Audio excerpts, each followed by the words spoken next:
Were someone to carry out a survey today into the most well-known title from Germany's filmmaking history, Metropolis would certainly win hands down. Yet had critics at the time been asked to bet on which German film would be remembered some 70 or 80 years after its launch, none would have put so much as a penny on it.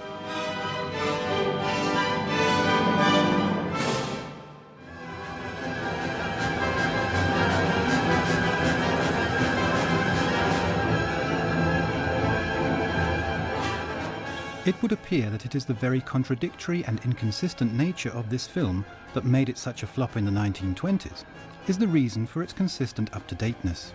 How did it happen? How did German cinema come to Metropolis? The emergence of German cinema following World War I was marked by another film. The writers intended the film to be a kind of reckoning with the autocracy of Wilhelminian Germany.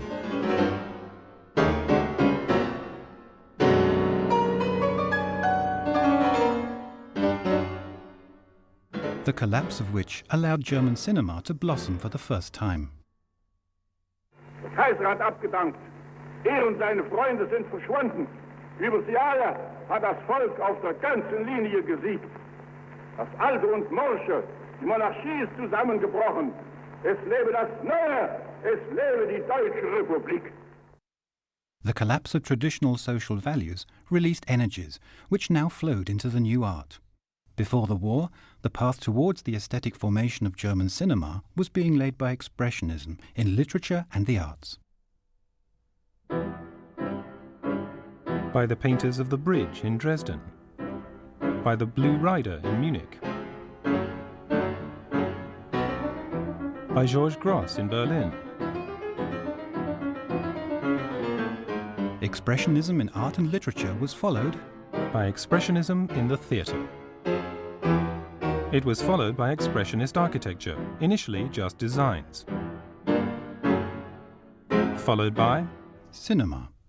Metropolis was the last Expressionist film, Caligari the first one.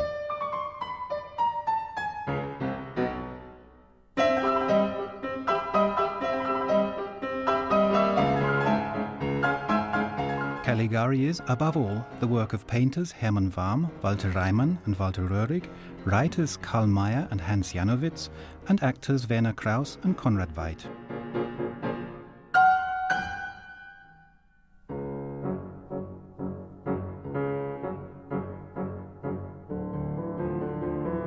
The architect Hans Pölzig built the ghetto in Der Golem.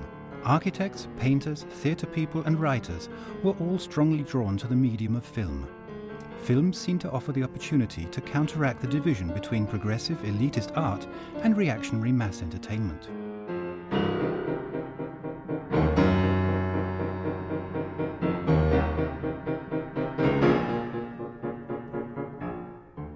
Theatre director Karl-Heinz Martin, set designer Robert Nepach and the actor Ernst Deutsch made a movie from Georg Kaiser's play From Morning Until Midnight, which, by the way, was the first German black and white film. All others had been coloured.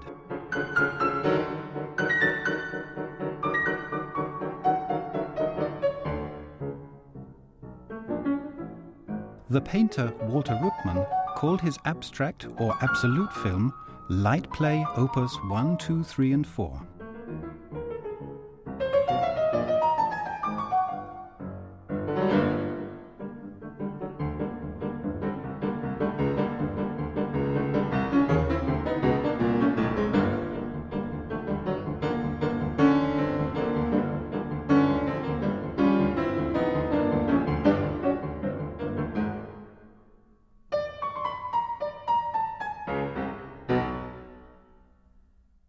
The creation of these films at a time other than this would have been impossible.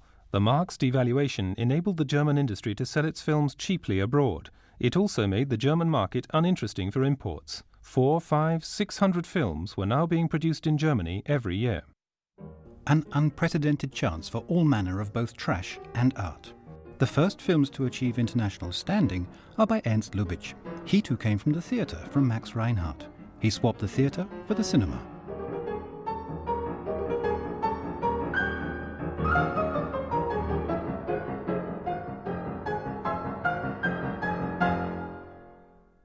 another student of Reinhardt's who had enjoyed a friendly relationship with the Expressionists before the war, Friedrich Wilhelm Murnau.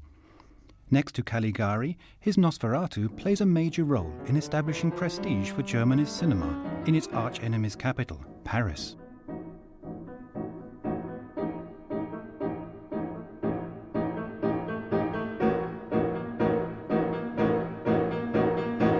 Then Paris raves about another German film, Der müde Tod, Weary Death, the film by Viennese-born Fritz Lang. The painter Lang, during a leave from the front, started writing screenplays. He got his first screen credit for Hilde Warren and Death.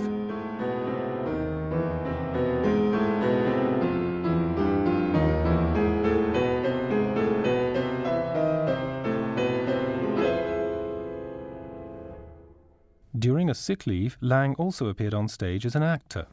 Und da sah mich Erich Pommer und wir kamen auf Film zu sprechen und Pommer mochte die Sachen, die mir vorschwebten und er engagierte mich dann als Dramaturg. Ich ging nach Berlin und arbeitete dort zuerst als Dramaturg. For Erich Pommer's production company, Dekla. 7 films for which he had written the screenplay were premiered in 1919. Mir gefielen nicht unbedingt die Sachen, die ich dann sah, wie meine Filme inszeniert wurden. Und als ich dann einen Film schrieb, den die Leute, also Dekla Bioskop, sehr gerne haben wollten, der hieß Halbblut, sagte ich, ja, ich verkaufe Ihnen den Film, wenn ich Regie führen könnte. During the inflation years, Lang makes film after film after film. In dieser Zeit gab es ein Plakat in Berlin. Berlin, dein Tänzer ist der Tod.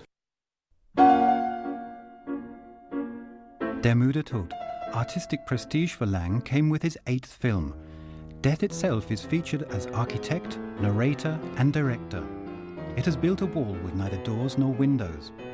The young woman, Lil Dagova, whose lover has been taken away by death, sees in her dreams a gap opening in the wall. Only in death does she find her way back to her lover. After the fairy tale, a detective novel.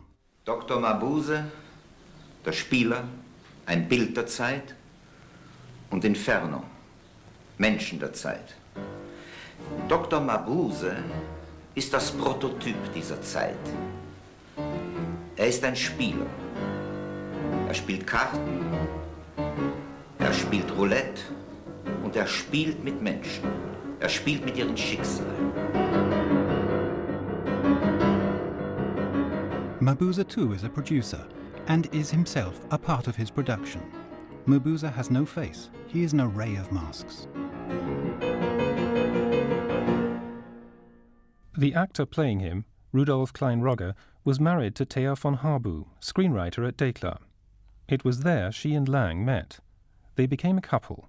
Shortly after the start of Dr. Mabuse, the director and the writer married. She is involved in all his films from 1920 to 33. Lang's supporters always held Harbu responsible for the trash and clichés in his films. Lang always defended her. They were in agreement. For them, the newspaper novel was as valuable as fairy tales and legends. Just think about the brutality, barbarity and crime accumulated in the most charming of German fairy tales, Lang wrote.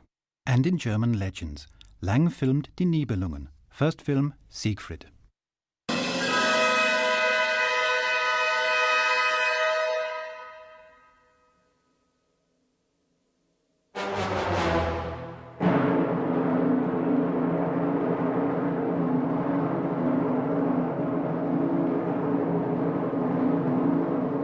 For her, writes Thea von Harbu, this was not the song of loyalty, but a tale of deceit and betrayal, murder and revenge, blame and penance, in pitiless chains.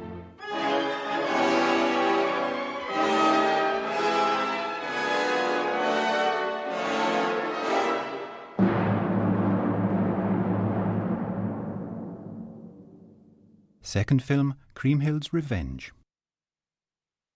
Fritz Lang during the making of the film. The Burgundians are coming to celebrate Midsummer's Night in Etzel's banqueting hall. A Burgundian comes with a grave message.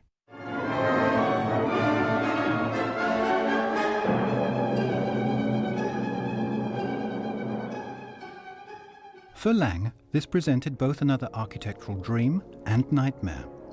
The strictly ordered system at the Burgundian court in the first part is answered in the second with the earthy shapes of the castle of the Huns. When at the end Etzel's castle is smoke and flames, one does not expect a ruin. The flames and the smoke are themselves moving architecture.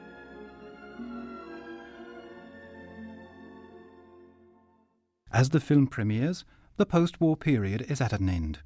The mark has regained its stability, the laws of the marketplace are back in effect.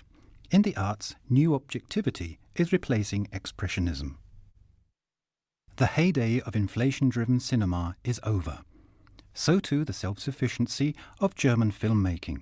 The Universum Film AG, in short UFA, has developed into Germany's most powerful film company. But now Hollywood is making huge efforts to get a foothold in the German market. For a loan of 17 million marks, UFA agrees to reserve half of all its cinema performances for films produced by Paramount and Metro-Goldwyn, and to grant these two companies the US rights of its own films. The Paar-UFA-Met agreement, which would also decide the fate of the next Lang von Harbu film. The screenplay is written during a holiday in June 1924. UFA publicly announces the project in July. Filming is scheduled to start in the autumn. But first, Lang and Pommer sail to America on the steamer named Deutschland. Also on board, the architect Erich Mendelssohn. Mendelssohn speaking about Lang. Apart from his monocle and other Viennese paraphernalia, he is a thoughtful, active, and firmly daring person.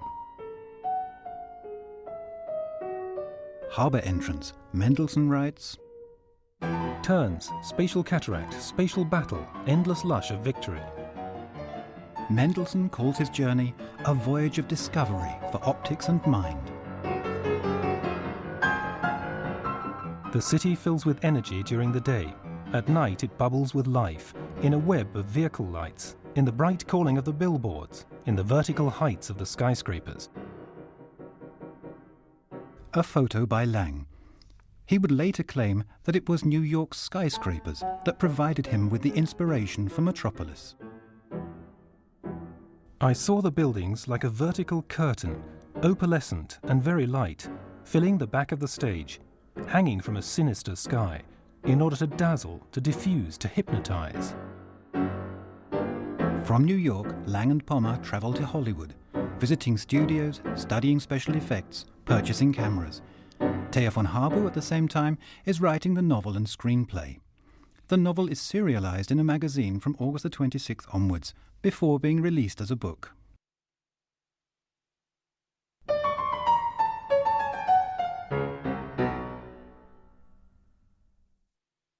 Announced on several occasions, delayed again and again, filming eventually begins on the 22nd of May 1925. Filming takes place on the premises and in the studios belonging to UFA in Neubabelsberg and the Zeppelinhalle at Staaken near Berlin.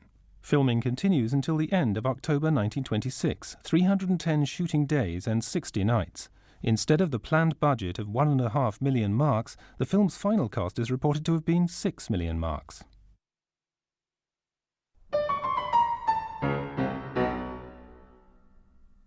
Metropolis begins as an abstract animation film.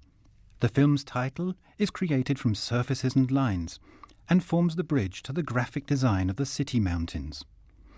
Animated drawings are followed by animated models and then documentary shots. Metropolis, the last expressionist film, is also the first new objectivity film.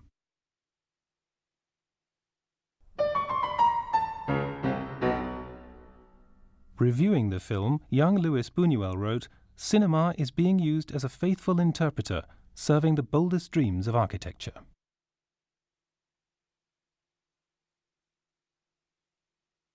Several city areas, vertically structured, can be identified. The upper city consists of high-rise buildings, intersected by railways, road traffic systems, and aircraft, and is crowned by the multi-story new Tower of Babel. In his first design, Erich Kettelhut saw the medieval cathedral in the centre of the city, over which towered modern skyscrapers. In a revised second design, the cathedral's place has been taken by the new Tower of Babel, whose top floor was envisaged as a pentacle-shaped aerodrome. The Club of the Suns forms an independent area in the upper city, a design by Kettelhut, with its stadium, and with the Eternal Gardens, the playground of the gilded youth of Metropolis. Two alien elements in the modern upper city are Rotwang's old house and the Gothic cathedral. Somewhat distant, the Yoshiwara, the city's red light district. Further down and accessed using steps, the machine area, including the M, the Moloch machine, the Paternoster machine, as it was called in the novel, and the Heart machine, the city's energy centre.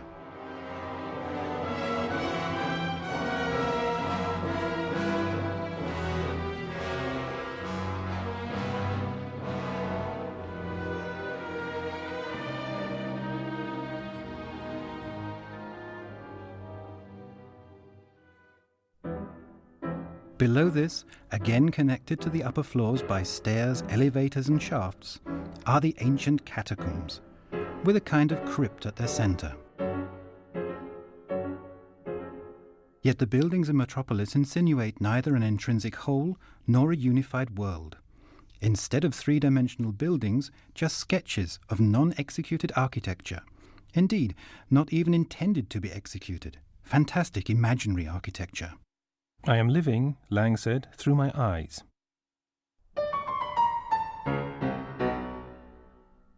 The camera, for Lang, is no longer an apparatus for passively recording mere actions. The camera, by moving slowly towards Gustav Frohlich, expresses Mary's tender attentiveness.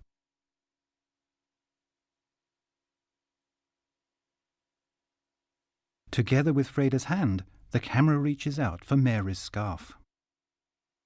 Behind the camera, Karl Freund. At Lang's request, Pommer had purchased 2 Mitchell cameras while visiting Hollywood, the first of their kind to be used in Germany. Here you can see them. Karl Freund is beside the right one, and Gunter Rittau next to the left one, the 2 cameramen. Between them, their visiting Hollywood colleague Charles Roscher.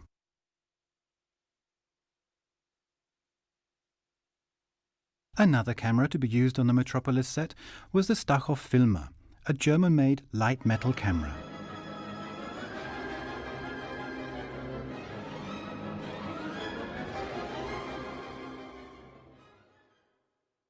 This panoramic shot from the scene in the Eternal Gardens was taken with a debris camera. It was made, Rittau wrote, with the help of a small model in the form of a painted backdrop. Because this model had to be photographed from very close up, the camera could not be allowed to move. So we moved the model past the front of the camera instead. The debris in front of the model, with Rittau on the left, and Kettelhut, who created the relief picture. Seeing with devices is the central topic in the scene with the television telephone. Seeing and showing merge into one. Günter Rittau described this as an interesting problem. It was solved by projecting the image of the Foreman Groth backwards onto the TV screen using a projector, before filming this with the camera positioned in front of it. The projector and camera were phase connected to ensure they worked at the same speed.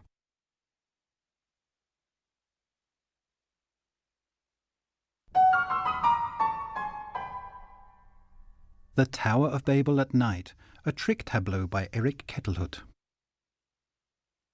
He wrote, "On strong cardboard, I drew 2 pictures of 60 by 40 centimeter format in the same naturalistic and minutely detailed manner as would be produced by photography. My range of shadows stretched from black to mid-grey. Only the constantly illuminated windows were given a lighter shade. If I wanted to depict a beam of light moving across the front of a building, I would have to erase, millimetre for millimetre, the same amount of shading from one side as I added to the other. The picture would then be exposed and the process repeated until the beam of light disappeared completely from the picture screen. And so I had to make around 1,000 individual images. 25 images for every second of the film.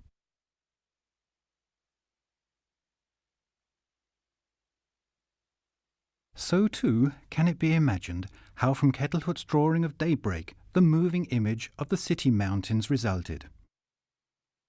Frame by frame shooting was one of 3 special effect processes used in the making of Metropolis. Lang had seen this in Hollywood.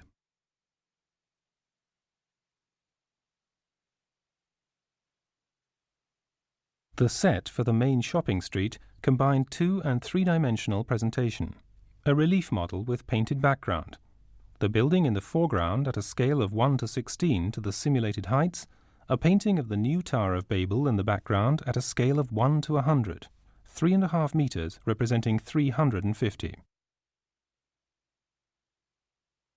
For filming the shots of the traffic on the roads of the upper city, they used 300 tiny model cars, each of which had to be moved forward a few millimeters for each frame.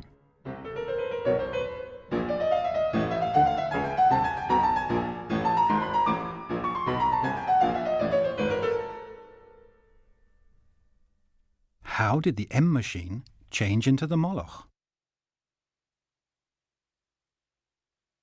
Using a combination of the Schüftan process and sliding mirrors, writes Kettelhut, the Moloch head, which was positioned opposite the M machine, blended into the machine, with the image appearing from top to bottom. The Schüftan mirror trick process, the second special effect method used in Metropolis.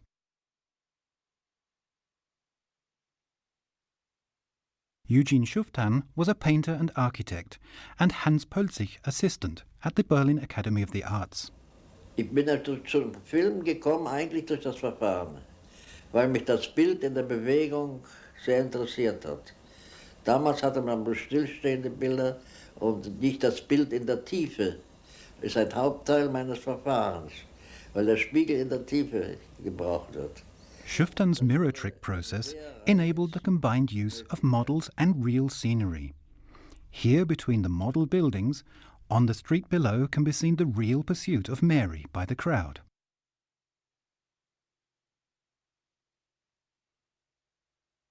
The same model was used in another take, with the addition of several abutments and a skyway, on which a model car runs, while on the street below, 2 real worker gangs plod past each other.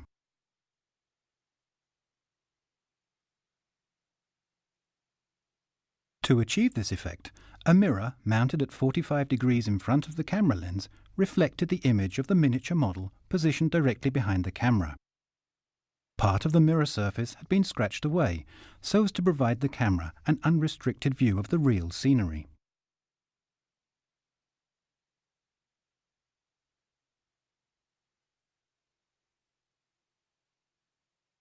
The lower floors of the buildings around the central square of the workers' city were constructed to full scale. The upper floors were mirror image models. In the Stadium of the Suns, the track and lower portion of the wall, 10 meters high, were real. The section above, with buttresses and a dome in the background, were a mirror image of the model, 1/20th of the simulated size. In Rotwang's house, the memorial to Hale. The head was a model 60 centimeters in height, a mirror image of which was projected above the headless pedestal, which, when taking a reverse angle shot of Rotwang flitting by the memorial, was used as a platform for the crew and camera. The third special effect used for Metropolis, multiple exposure.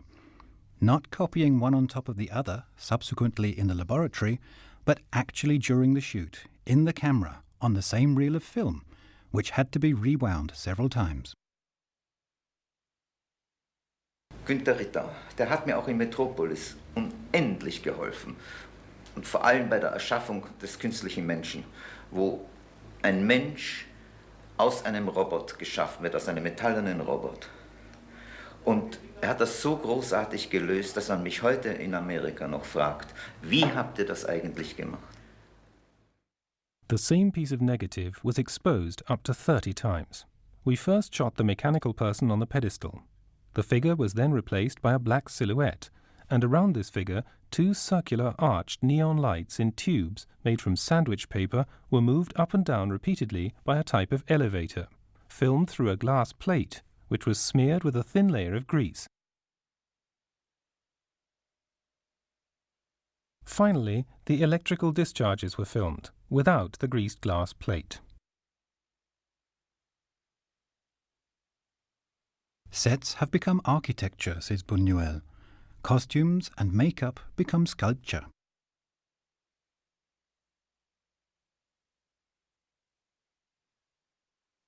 Schulze-Mittendorf.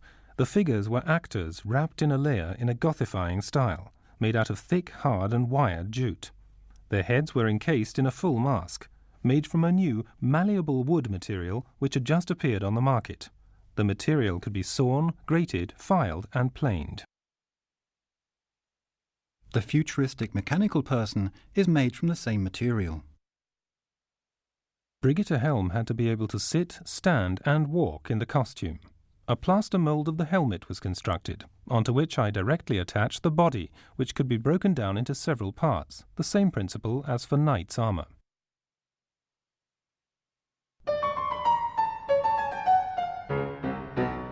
The Metropolis music was composed, unusual for the time, during the filming.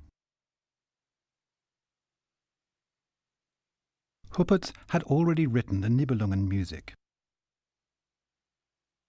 The Metropolis music is dominated by leitmotifs, to which characters, groups of characters, and even particular content have been assigned. For example, as it is called by the composer, the motif of the epigram.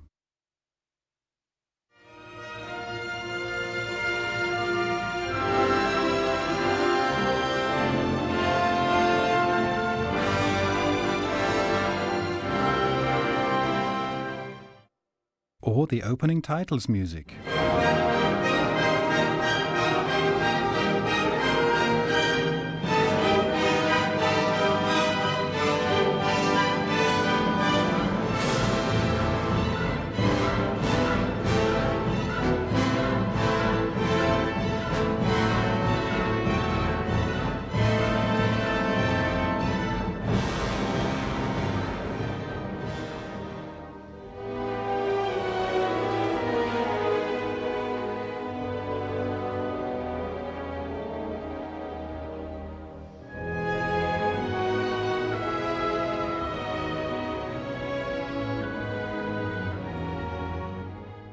Mechanically rhythmic ostinato figures accompany the machine scenes.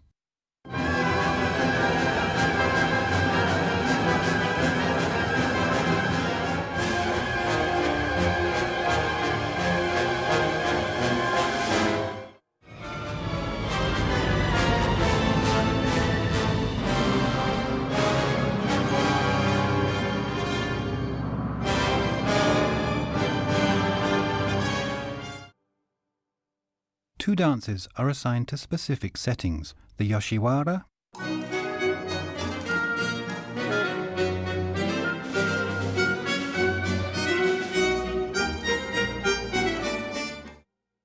and the Eternal Gardens.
After the magnificent premiere at the Uferpalast am Zoo, the film runs at a 600-seat cinema, whose facade is silver-plated and adorned with a golden gong. The film is seen there by 15,000 people. Then the distributor withdraws the film.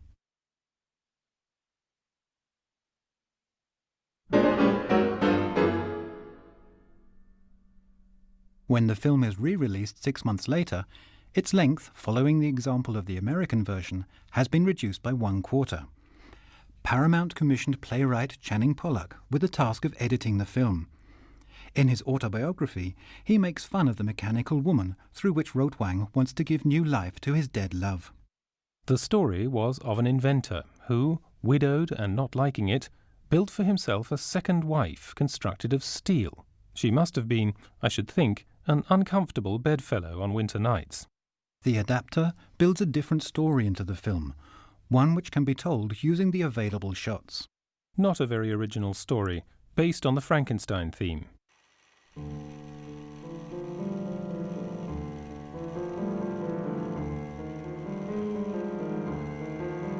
Pollock turns the rival of Fredriksson, whom he calls Masterman, into his faithful assistant.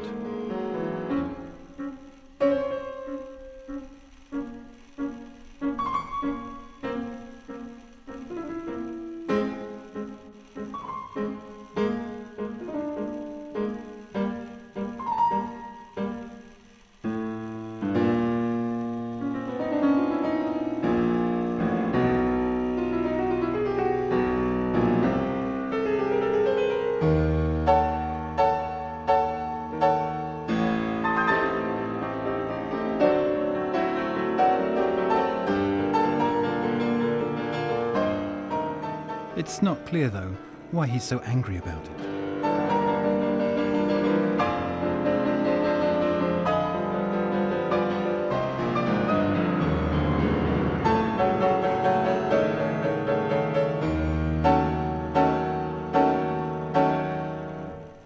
It is also puzzling as to why Rotwang endows the mechanical man, who is meant as a robot to replace the workers, with female attributes.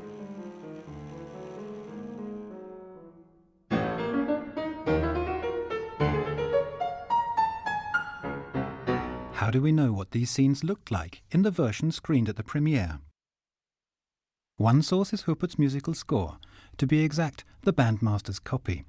It contains key words for the conductor to allow him to conduct the music synchronous to the images and titles.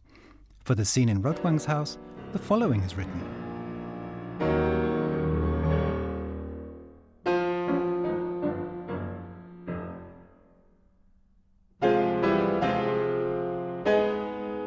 But then, for this and in the further keywords, the images are missing in the existing versions.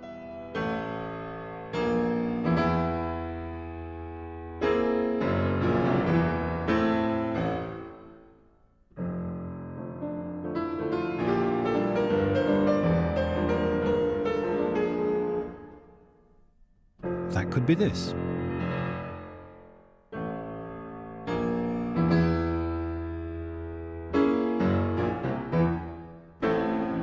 Another document providing insight into the original version is the censorship certificate, which contains the text of the titles. We read for the third reel of film.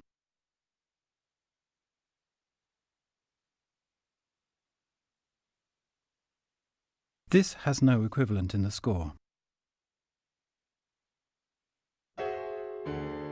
A mind like yours. This was a keyword in the score. This too I have forgotten only once.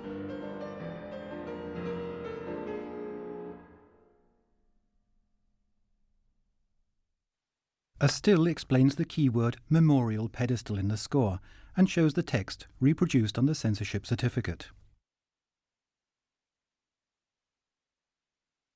Another still shows the memorial with the head of Hel. If we also study the surviving screenplay, we understand other keywords in the score as well.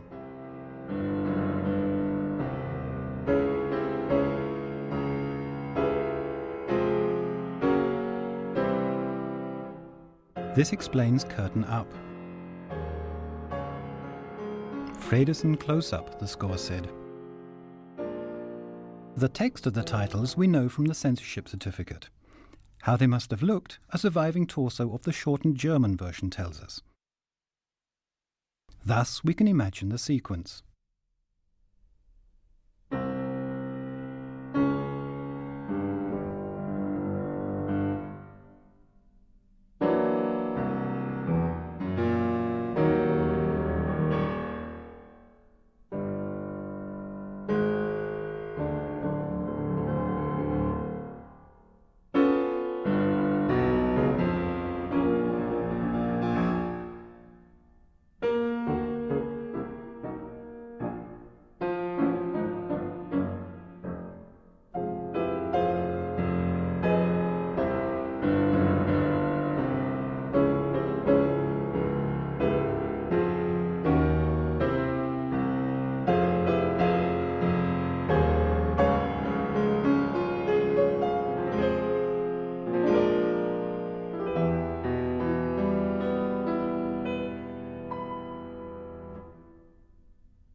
Metropolis and other failures force Ufer to forge a connection with the nationalist Hugenberg's Shell Corporation.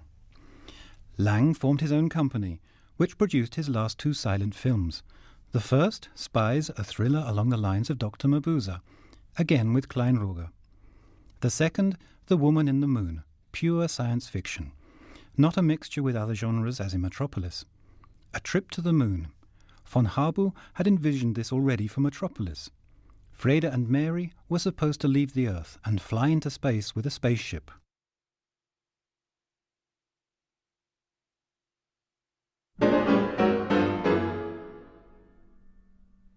Three years and two Lang von Harbu films later, their first sound films, world economic crisis, unemployment as well as political and economic backers bring an admirer of Lang's to power. Goebbels, his propaganda chief, told Lang that after attending a screening of Metropolis, Hitler said he wanted its director to create the National Socialist Cinema. Reichs Minister for Economy and Agriculture, Hugenberg, the boss of Ufer. Goebbels banned M and the Testament of Dr. Mabuse, but continued to offer Lang a great future. As Lang remembers later, 1933. Es muss im März oder Anfang April gewesen sein. Goebbels bot mir die Führerschaft des deutschen Films an. Dann ging ich am selben Abend nach Paris. Ich wollte nicht mehr nach Deutschland zurückkommen. Und von Paris nach 3/4 Jahren nach Amerika. In Paris. Lang directed 21 films in Hollywood for MGM, Paramount, Fox, Universal, Columbia. Usually never more than 2 consecutive films for the same company. Then 3 more in Germany, the last in 1960, The Thousand Eyes of Dr. Mabuse.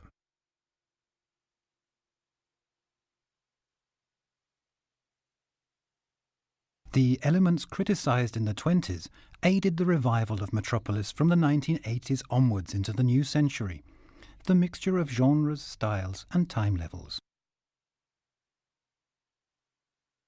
That there is no clear line between past and future, that antiquity and Middle Ages provide models for the future. That the city of the future doesn't broaden systematically, but instead grows wildly to delirious heights in a small space. That it sees political and economic power in a single hand, and does not envision the two in liberal opposition, the mega-city as a company's empire. That associations are made between science and magic, enlightenment and myth. That it allows a man to dream of recreating his lover which fate has taken away from him as a replicant.